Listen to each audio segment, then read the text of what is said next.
오늘은 하이델베르그 요리문답 27문에서 28문까지 오늘 말씀을 함께 보겠습니다. 하나님의 섭리란 무엇입니까? 섭리란 하나님의 전능하고 언제 어디나 미치는 능력으로 하나님께서 마치 자신의 손으로 하듯이 하늘과 땅과 모든 피조물을 여전히 보존하시고 다스리시는 것입니다. 그리하여 잎새와 풀, 비와 가뭄, 풍년과 흉년, 먹을 것과 마실 것, 건강과 질병, 부와 가난, 참으로 이 모든 것이 우연이 아니라 아버지와 같은 그의 손길로 우리에게 임합니다. 28문, 하나님께서 모든 것을 창조하시고 섭리로서 여전히 보존하심을 아는 것이 우리에게 어떤 유익이 있습니까? 우리는 어떠한 역경에서도 인내하고 형통할 때에 감사하며 또한 장래일에 대해서도 우리의 신실하신 하나님 아버지를 굳게 신뢰하여 어떠한 피조물이라도 우리를 하나님의 사랑에서 끊을 수 없으리라 확신합니다. 모든 피조물이 완전히 하나님의 안에 있으므로 그의 뜻을 거슬러 일어나거나 되는 일이 하나도 없습니다. 아멘. 오늘 이 섭리에 대해서 함께 보게 될 겁니다. 섭리란 말은 세상이 하나님의 손으로 움직이고 있다, 이것을 섭리다, 이렇게 말을 하고 있습니다. 이 섭리는 세상 사람들은 그게 무슨 말인지 이해를 못하고 말을 해줘도 받아들이지 않는 것이 섭리라는 겁니다. 사람들은 세상이 부패하고 또 흉흉하면 이놈의 세상 어떻게 되려고 그러나 이러면서 한탄하는 사람이 많습니다. 여러분, 세상이 우연히 돌아가는 것인가? 일반 자연 법칙, 우주의 법칙을 통해서 가만히 보면 지구가 공전과 자전을 한다. 이거는 누구도 알 수 있습니다. 공전이라는 것은 지구가 태양을 중심으로 도는 것을 공전이라고 그러고, 자전은 스스로 한 바퀴 도는 것을 자전이다, 그렇게 말합니다. 지구가 태양을 중심으로 공전하니까 어떤 현상이 일어나요? 사계절의 변화가 있지요.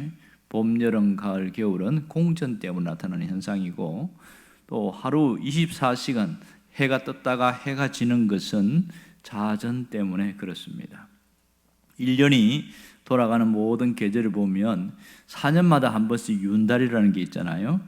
그게 지구의 공전 때문에 나타나는 현상인데, 문제는 이게 얼마나 빨리 도는지, 지구가 태양을 중심으로 돌 때에 보면 10만 7,160km로 돌아가고 있습니다.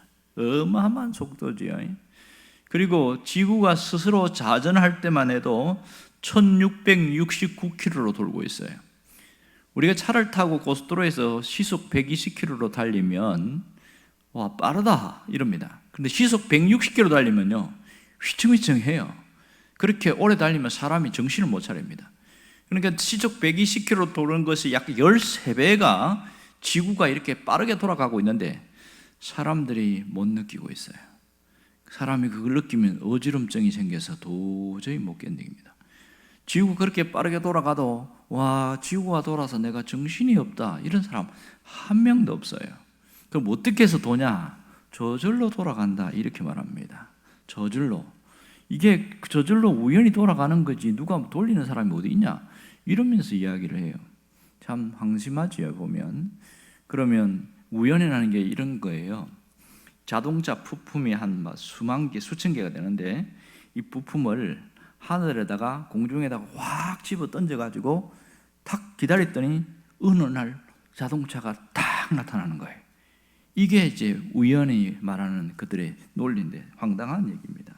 실제로 어떤 사람들은 하나님이 세상을 창조하고서 뒷짐지고 가만히 계신다, 이렇게 생각하는 사람들이 의외로 많습니다. 하나님은 창조만 하실 뿐 일체 간섭하지 않는다는 거예요. 너희들이 이렇게 살든지 저렇게 살든지 너희들 이제는 내가 태어나게 했으니까 알아서 살아가라, 그런다는 거예요. 이게 맞냐는 거예요. 이것은 마치 부모가 자식을 낳고 난 다음에 내가 낳았으니까 네가 알아서 밥 챙겨 먹고 알아서 화장실 가고 알아서 네가 신경 써서 해라. 그렇게 하는 거와 똑같다는 거예요.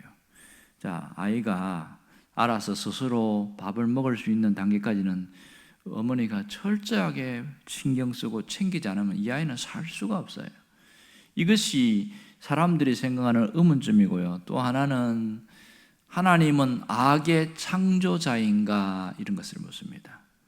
사람들에게 이 세상이 악한 것은 하나님이 창조한 것 중에 하나가 아닐까요? 이렇게 물어요. 어떻게 생각하세요? 하나님은 악을 창조한 적이 없어요. 하나님은 악의 창조자가 아닙니다. 하나님 만든 모든 것은 다 선하고 좋고 아름답다 이렇게 말을 합니다. 그러면 악은 왜 생겼는가? 악이라는 말과 죄라는 말은 같은 얘기거든요. 악은 왜 생겼는가? 이것은 선택의 자유 때문에 나타난 결과였습니다. 악의 시작은 사람이 아니라 천사들 중에서 시작되었습니다. 잘 아는 대로 루시엘이라는 천사장이 하나님께 도전장을 던져서 결국은 루시퍼가 됐습니다. 타락한 천사장이 됐지요. 이때부터 악이 시작되어졌고 그 영향과 결과로 사람들에게 악이 퍼졌습니다. 그것이 에덴 동산에 일어난 추악한 사건들이지요. 사람들이 죄가 일어난 것은 바로 이겁니다. 그러면 이렇게 말합니다. 그 죄 짓는 것도 하나님의 계획 속에 있는 거 아닙니까? 이렇게 물어요. 어떻게 생각하세요? 하나님이 에덴 동산에서 아담과 하와가 타락할 줄 알고 이미 계획하고 계셨는가? 여러분 어떻게 생각하세요? 하나님은 죄를 계획한 적이 단 한 번도 없습니다. 야고보서 1장에 보는 것처럼 하나님은 사람을 시험하지 않는다. 죄 짓도록 유혹하는 적이 없다는 거예요. 하나님이 만드신 것은 좋은 것이고 하나님이 주시는 것은 아름다운 것이다. 이 얘기만 하고 있단 말입니다. 죄를 짓게 되는 것은 각 사람이 미혹에 이끌려 감이니 이렇게 말합니다. 야고보서 1장에 보면 죄 짓는 것은 인간이 가진 선택의 자유 때문에 나타나는 현상이다. 그것을 분명히 하고 있는 겁니다. 여러분 결국은 이 세상이 고통과 힘겨운 삶을 사는 것은 대다수가 선택의 자유 때문에 나타나는 부산물일 경우가 굉장히 많습니다. 물론 태어날 때 부유한 가정에서 태어나고 태어날 때 모든 것이 갖추어진 데서 태어난 사람들은 덜 고생해요.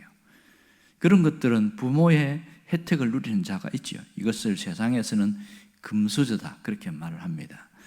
그러나 인간이 당하는 고통 중에 억울하게 당하는 것도 있지만 수많은 불행과 고통은 대부분 그 사람이 갖고 있는 잘못된 행동이나 나쁜 결과로 나타나는 경우가 굉장히 많더라.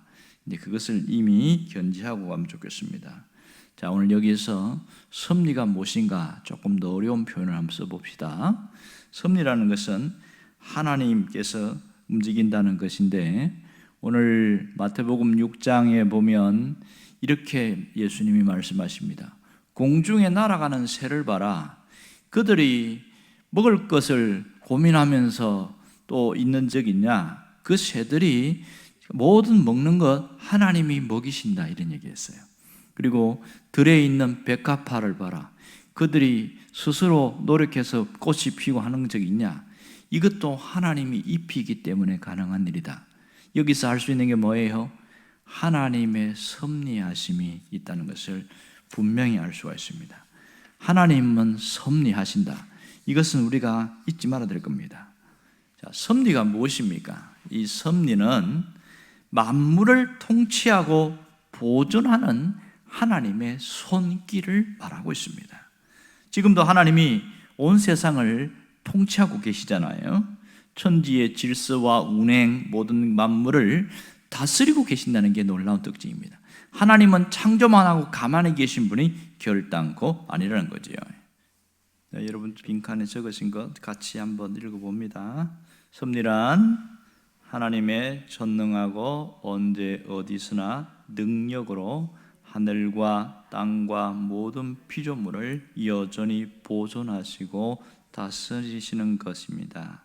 잎새와 풀, 비와 가뭄, 풍년과 흉년, 먹을 것과 마실 것, 건강과 질병, 부와 가난이 모두 우연이 아니라 아버지와 같은 손길로 우리에게 임합니다. 이게 섭리에 대한 뜻이에요. 밑에 보면 중간에 잠시만요 하는 쓰는 거 있죠. 하나님의 속성은 다른 말로 옆에도 적어 놓으세요. 속성이란 말은 하나님의 성품입니다. 같이 읽어봅니다. 하나님은 사람과 전혀 다른 속성을 갖고 계신 분이십니다. 하나님은 전능하시고, 이 말은 만물을 말씀으로 창조하시는 능력입니다. 언제 어디서나 미치는 능력으로, 이 말은 하나님은 만물이 존재하는 시간과 공간 자체도 만드셨고 시간과 공간을 지배하고 장악하며 초월하십니다. 시공간을 모두 인식하기 때문에 모든 것을 합력하여 선을 이루어 나갈 수 있습니다. 이렇게 말했어요. 자, 섭리가 무엇인가 하는 것을 이야기를 했고요. 이 섭리 속에 하나님의 성품의 두 가지가 나오지요. 전능성과 편재성, 영원성, 이것이 함께 있고요. 이제는 섭리의 그 범위가 어디까지인가, 대상이 어디까지인가 하는 겁니다. 섭리의 범위가 어디까지일까요? 모든 것입니다. 섭리의 대상 박스 안에 읽어봅시다. 이 세상에 있는 모든 것이 섭리의 대상입니다. 이 세상에 있는 모든 것들 가운데 하나님과 관련을 가지고 있지 않는 존재는 아무것도 없습니다. 우리의 생명도 다 하나님께서 우리를 붙드시는 손길의 결과로 존재하는 것입니다. 이렇게 했어요. 세 번째 우리가 배워야 될 것은 섭리의 영역입니다. 섭리, 하나님의 섭리하면 세 가지가 꼭 있는데 그 세 가지 중요한 것이 있어요. 다스림과 보존과 협력입니다. 다스림이 다른 말로 뭐라고요? 통치. 섭리하면 세 가지는 기억해야 돼요. 하나님의 섭리가 있다는 것만 것이 아니라 세 가지, 다스림과 보존과 통치가 있다. 이걸 알고 들어가야 되죠. 자, 다스림 함께 읽어봅니다. 하나님은 전능자로서 하늘과 땅과 모든 나라와 민족과 각 개인을 다스리십니다. 하나님은 약초와 풀, 비와 가뭄, 풍년과 흉년, 양식과 음료, 건강과 질병, 부와 가난을 통제하십니다. 절대 우연이 아닙니다.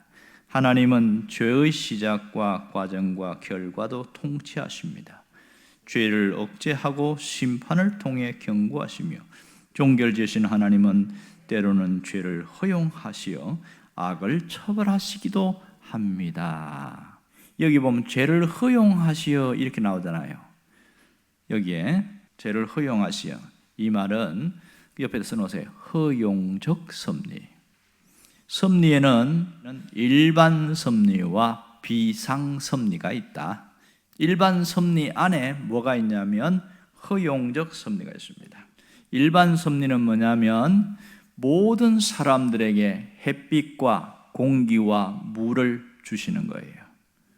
모든 사람들에게 열심히 일을 하면 돈 벌고 열심히 운동하면 건강해지고 일반 섭리입니다. 그 중에서 뭐가 있냐면 허용적 섭리가 있어요.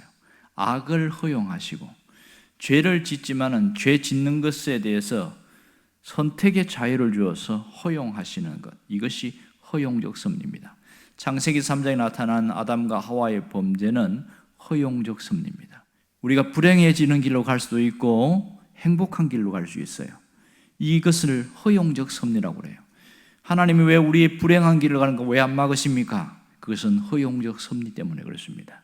그래서 이미 불행이지 않도록 하나님이 우리에게 주신 안전장치가 뭐냐면 빨간불이며 깜빡 경고등을 줘요. 경고등.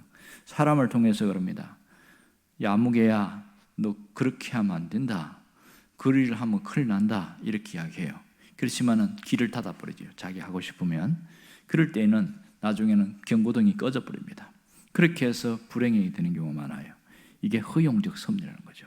믿는 자녀에게는 특별한 주신 은혜가 뭐냐면 반드시 문제가 생기기 전에 하나님이 사인을 주십니다. 사이렌이 확 울리게 해요. 어떤 경우에는 말씀을 들으면서 자기만 느끼는 거야. 자기만 느끼면서 가슴이 철렁 내려앉는 일이 있어요. 그래갖고 어떤 분은 철렁 내려왔는데 어떤 토요일 날 누군가를 만나가지고 돈에 대해서 어떤 계약을 하기로 했어요. 그리고 아무 생각 없이 주일날 왔거든. 왔고 설교를 듣는데 거기서 막 우레 같은 하나님의 음성처럼 뭔가 들린 거야. 실제로는 그런 게 자기만 느낀 거죠. 그리고 월요일 날 사인하기로 했는데 안 했다는 거예요.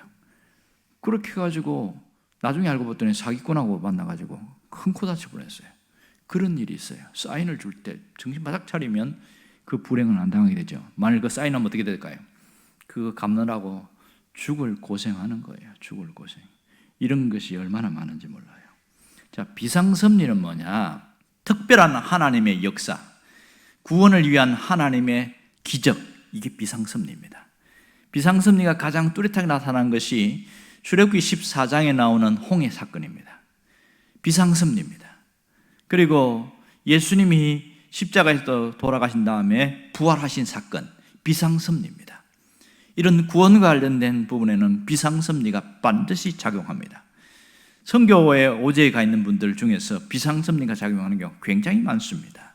하나님의 영혼 구원과 관련된 부분에는 비상섭리가 종종 나타나기도 합니다. 그렇다면 외국에 있는 분이나 과거 사건만 그러냐? 그렇지 않아요. 이 비상섭리는 하나님을 사랑하고 하나님 안에서 신앙을 위해서 목숨을 거는 사람에게 종종 나타나기도 합니다. 왜 이렇게 말하냐면 100%가 아니기 때문에, 때로는 순교도 하나님이 귀하기 때문에 하나님이 허용하실 때가 있어요. 누굽니까? 사도행전 7장에 나오는 스데반 같은 사람은 비상섭리로 쓰지 않았습니다. 하나님이 허용해 있었어요. 이 스데반이 순교했기 때문에 그 현장에 맨 앞에 있었던 사울이 회개하고 돌이키는 역사가 있습니다. 물론 자신이 스스로 회개한 건 아니지요. 예수님이 다메섹 도상에서 예수 믿는 사람 잡아 죽이러 가다가 거기서 주님 만나고 나서 당신 누굽니까? 네가 핍박하는 예수다. 그러면서 확 꼬꾸러졌잖아요. 종종 하나님은 특별한 일을 위해서 그렇게 하나님 허용하시기도 하지만 비상섭리로 건지는 경우가 굉장히 많습니다. 다니엘 같은 경우에는 그가 신앙을 위해서 목숨을 걸었어요. 그랬더니 비상섭리를 하나님 건져냈잖아요. 다니엘의 세 친구인 사드락과 메삭과 아벳느고도 신앙을 위해서 용광로 속에 들어가 버렸어요. 그런데 비상섭리로 건져냈습니다.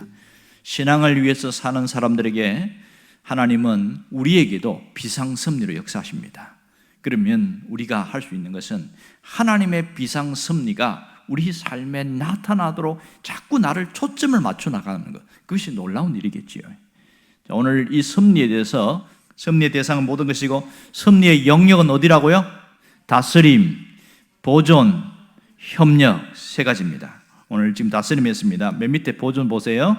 창조하신 천지 만물이 손상되거나 기능이 떨어지지 않도록 그 질과 내용을 유지하십니다. 하나님이 창조하신 피조물을 그 힘과 질서로 유지하도록 보존하십니다. 하나님께서 세상의 처음부터 지금까지 모든 만물을 붙들고 계십니다. 보존하신다는 것이 특징이에요. 하나님은 이 세상이 자꾸 자연 훼손이 되고 환경 오염으로 파괴되고 하지만 하나님이 자연을 보존하고 계셔요. 자, 이 보존하는 일에 성부, 성자, 성령님 중에 누가 가장 역사하시냐? 성령 하나님이십니다. 성령 하나님이 강력하게 사역하기 때문에 악이 그만큼 제한되어져서 세상이 악으로 뒤집히지 않게 만들었어요. 그것은 성령님이 하시는 사역 중에 하나입니다. 보존하시는 것. 그다음 세 번째는 협력입니다.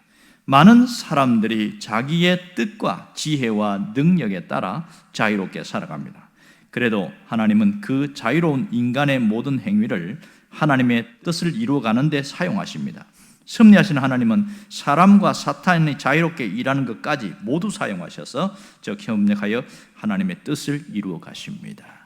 사탄도 하나님의 허용 범위 안에서만 활동할 수 있어요.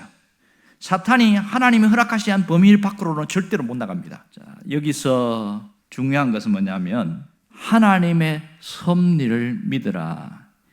우리는 여기에서 다 하나님의 섭리를 믿고 있습니다만은 많은 신자들이 하나님의 창조하심은 믿는데 하나님의 섭리는 안 믿는 사람이 의외로 많습니다. 못 믿겠다는 거예요. 하나님이 악을 허용하는 것을 어떻게 그걸 받아들일 수 있느냐, 아마 그렇게 생각합니다. 섭리를 안 믿어요. 내 삶은 내가 붙들고 내가 운전하고 내가 살아가고 그러다 보니까 늘 힘들어요. 그래서 자기 삶에 불만이 많고 원망이 많고 이런 사람들을 보면 섭리신앙이 아니라 자기가 모든 것을 해내는 그런 쪽이다 보니까 하나님이 왜 안 도와주시느냐 자꾸 그런 소리만 하는 거예요. 하나님이 도와주셔야지. 그런 얘기를 하는 것은 왜 그렇습니까? 섭리에 대한 신뢰나 믿음이 없기 때문에 하는 일이겠지요. 인간이 고통당하는 이유가 뭐 때문이라고요? 죄 때문이다. 왜? 하나님이 인간에게 선택의 자유를 주셨기 때문에. 어떤 분이 그렇게 이야기하더만요. 그때 죄 지으려고 할 때 하나님이 딱 손을 때려가지고 야 이놈아 그래갖고 안 짓게 하면 내가 이렇게 고생 안 하잖아요. 이런 얘기하는 거예요. 하나님은 죄 짓는 것에 대해서 짓지 않도록 우리에게 선택의 자유를 줬잖아요. 그런데 죄 짓는 것은 사탄이 강요해서 짓는 겁니까? 사람이 스스로 짓는 겁니까? 스스로 짓는 것이죠. 그러니 그런 말 하는 자체가 하나님의 섭리 자체를 모르기 때문에 하는 말이겠죠. 세상은 우연히 존재하지 않습니다. 결코 우연히 이루어진 것은 하나도 없습니다. 정말 그렇습니다.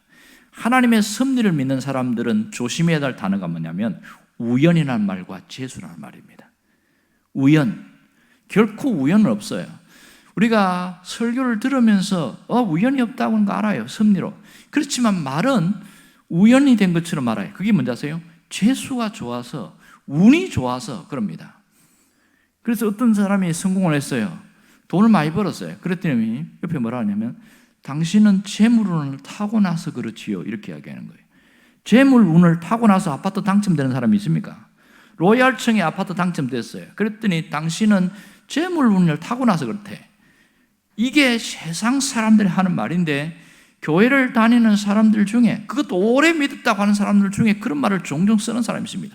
그럼 자기가 하는 말이 하나님을 모독하는 말이라는 것을 모르고 쓰고 있는 거예요.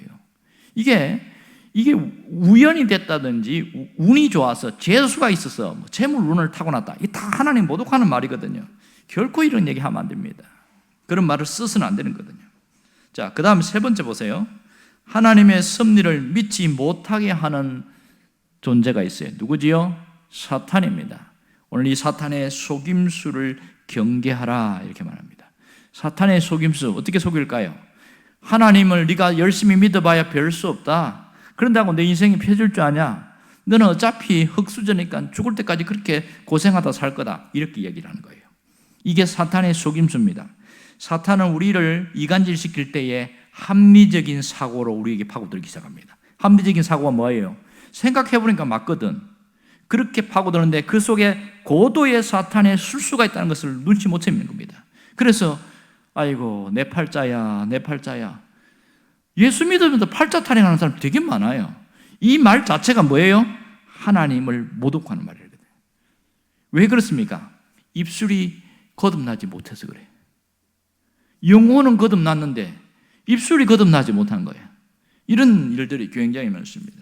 여러분, 사탄은 뭐라고 그러는지 아세요? 하나님의 섭리? 웃기는 소리 하지 마라. 어떻게 그게 섭리냐? 네가 사는 것 자체가 인생이 불행하게 태어났기 때문에 그렇게 사는 거지. 이렇게 말을 합니다. 여러분, 결코 그렇지 않습니다. 네 번째 봅시다. 하나님의 섭리를 믿는 믿음으로 삶을 세워나가라. 하나님의 섭리를 믿는 믿음이 우리의 삶을 복되게 한다는 사실이에요. 이 하나님의 섭리를 믿는 믿음이 얼마나 중요한지 몰라요. 하나님의 섭리와 인간의 자유 끝까지 한번 읽어봅니다. 다 같이요. 하나님의 섭리는 이 세상에서 일어나는 원인과 결과, 연관 관계를 무시하고 일어나는 것이 아니며 인간의 자유를 부정하는 개념이 아닙니다. 인간의 자발적인 노력과 하나님의 섭리는 서로 모순되지 않습니다. 하나님은 저질러지는 죄의 창조자도 아니요 그 죄들에 대한 책임을 지셔야 하는 분도 아닙니다. 섭리신앙은 모든 것을 하나님께 떠넘기는 신앙이 아닙니다. 모든 일이 하나님의 섭리대로 움직인다는 고백이 우리의 기도나 의지나 순종의 의미를 없애지 않습니다. 하나님의 섭리는 우리의 기도와 헌신과 순종까지 다 포함하고 있습니다. 성경의 무수한 사례들이 분명하게 가르쳐 주듯이 하나님의 섭리를 믿는 믿음이 오히려 우리의 기도와 헌신을 격려해 줍니다. 하나님께서 섭리하신 것은 절대로 결정론적인 것이 아닙니다. 자, 여기에서 하나님의 섭리 신앙은 모든 것을 하나님께 떠넘기는 신앙이 아닙니다. 여기에 줄 끊으세요. 하나님의 섭리를 믿는 믿음으로 삶을 세워나가는 것이 대단히 중요합니다. 그러면 하나님을 섭리를 믿는 믿음으로 삶을 세워나간다는 것이 무엇이냐? 세 가지지요. 하나는 역경을 만났을 때에 견디는 것, 인내하는 것이 대단히 중요합니다. 힘들고 어려운 일이 생겼을 때에 왜 내게 이런 일이 생기냐가 아니고 견디고 인내하는 것, 이것이 첫 번째 해야 할 일이고, 두 번째는 형통할 때, 잘 나갈 때는 반드시 감사가 끊임없이 있어야 됩니다. 이 감사의 고백은 교만을 무너뜨립니다. 감사가 많은 사람은 결국 겸손해집니다. 이게 중요해요. 형통할 때 감사할 수 있어야 합니다. 그리고 그 형통을, 모든 영광을 누구에게 돌려야 됩니까? 하나님께 돌려야 됩니다. 그 돌린다는 표현이 하나님, 모든 것이 하나님께서 해 주셔서 된 결과입니다. 이게 감사거든요. 세 번째는 뭘 해야 돼요? 장래 모든 일에 대하여 하나님을 신뢰하라. 이 말은 하나님은 결국 모든 것을 합력해서 선을 이루시는 분이다. 이걸 믿으라는 거지요. 좋은 일도 나쁜 일도, 내가 뼈아픈 후회와 과거의 아픔도 그것을 잘 버무려서 하나님이 아름답게 만들어 나간다는 겁니다. 누구를 통해서 잘 알 수 있나요? 모세를 보면 알 수 있지요. 모세가 하나님을 위해서 일한다고 했다가 한 게 뭐예요? 살인이었잖아요. 그리고 미디안 광야에서 40년간 허송세월을 했어요. 맨날 아침 눈 뜨면 양 끌고 갔다가 그 다음에 저녁이면 데려오고, 그런 40년의 세월이 허송세월이었고, 과거의 그 아픈 뼈아픈 기억과 상처, 그런데요, 하나님을 만난 이후에 그의 삶을 재조명하게 되었습니다. 그의 살아온 모든 과거의 사건을 재해석하게 되었어요. 그래서 그는 하나님이 인정하는, 모세는 온 지면에서 제일 온유한 자다, 이렇게 하나님이 인정할 정도였습니다. 그만큼 그 과거에 벌어진 사건이라고 하는 것, 내가 후회하고 했던 그것들이 하나님을 만나게 될 때에 재조명됩니다. 이것이 어떤 하나님? 섭리의 하나님을 만나게 되어지면 새롭게 달라지게 되는 것이지요. 실패가 실패로 끝나는 것이 아니라 주님 앞에서 치유받고 회복되어져서 새로운 삶으로 열린다는 것이 이 섭리신앙에 대한 분명한 확신인 것이죠. 자, 그렇다면 오늘 어떤 피조물도, 세상의 어떤 것도 우리가 하나님의 손에서 우리를 빼앗아갈 수 없습니다. 내가 때로는 속상하기도 하고, 때로는 슬픈 일도 있고, 때로는 억울한 일도 생기지만 하나님이 우리를 붙들고 있다는 확신이 있어야 됩니다. 이 분명한 확신이 있을 때에 우리는 넉넉히 견딜 수 있고 이길 수 있습니다. 자, 그렇다면 이 섭리를 내가 믿고 무슨 내용인지 알았어요. 그럼 내가 무슨 결단을 해야 될까? 하나님의 섭리를 내 삶을 움직이는 동력으로 만들어 나갈 수 있습니다. 하나님의 섭리를 내 삶을 움직이는 동력으로 만들어 나가라. 이게 무슨 말일까요? 하나님께서 섭리하신 것을 믿기 때문에 이제 뭐 하라는 거예요? 따라해 보세요. 모든 것을 전적으로 맡깁니다. 이게 중요합니다. 여러분, 맡기는 것은 말로 하는 게 아니에요. 맡기는 것은 실습이 돼야 가능합니다. 훈련해야 맡기는 거지 아무나 할 수 있는 게 아니에요. 맡기는 것, 신뢰가 그 속에 들어가 있을 것이고 훈련이 돼야 됩니다. 여러분, 맡기는 것은 때때로는 위험도, 때때로는 어려움도, 그것을 온전히 던질 수 있어야 돼요. 유명한 고개사 이야기 기억나시죠? 실제로 이 사건이 있었는데요, 그 미국과 캐나다 속에 뭐 나이아가라 폭포 있잖아요. 거기다가 줄을 쳐놓고, 지금은 못하게 합니다만 과거에 그런 일이 있었어요.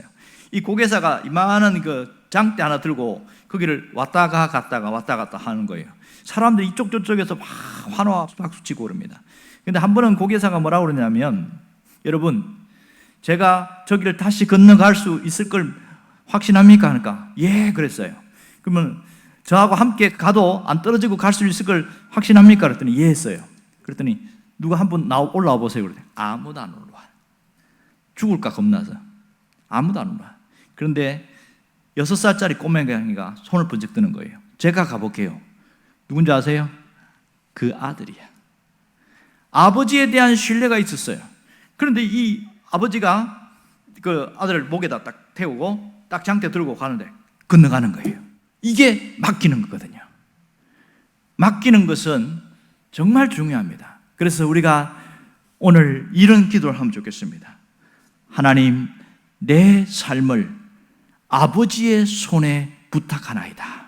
하나님, 내 몸을 아버지의 손에 부탁합니다.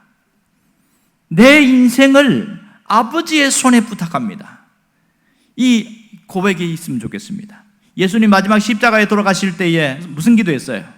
내 영혼을 아버지에게 부탁합니다. 우리가 하나님께 맡긴다는 것은 내 목숨조차도 아버지의 손에 맡기는 것, 그것이 대단히 중요합니다. 여러분, 내가 아픈 것도 아버지의 손에 맡기는 게 좋아요. 아프면 아픈 대로 살고 하나님이 회복시키면 회복시킨 대로 더 감사하고 가고, 이런 사람은 불만이 없어요. 그런데 하나님의 놀라운 은혜는 뭐냐면 오히려 그런 사람들에게 더 특별한 은혜를 주셔요. 이런 사람들에게 비상섭리로 역사할 때가 더 많더라는 겁니다. 가장 무서운 사람이 어떤 사람인지 아세요? 아버지의 손에 자신을 맡기고 살아가는 사람. 이 사람은 목숨 건 사람입니다. 여러분이 그 사람 되기를 주의 이름으로 축원합니다. 기도하겠습니다.